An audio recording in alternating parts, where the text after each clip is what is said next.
Good afternoon mga Anfa members, mga ka-agree.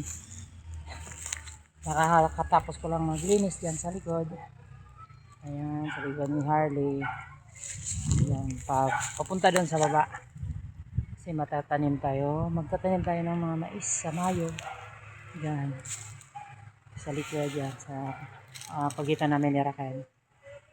Ayan. So, dahil nagantay na lang ako ng tubig. Bumili si Mrs. ng tubig para makainom at pupunta na tayo sa kamote kung meron tayong ma-harvest mamaya. So ito po yung lugar na pinaglalako yung mga tanim ko, kaso lang may natira sa isa. Nagtira sila ng isa, ito orange, tapos meron tayong guyabano doon. So dyan bahay ni Harley, doon sa kabila, doon sa may saging, yung nakalikit sa building yan. Ayan yan. Sa mga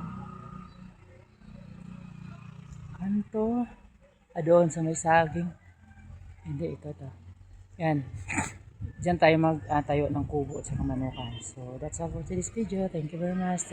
Don't forget to subscribe, follow, click the notification bell para sa iba pang mga videos na upload. Thank you, bye bye.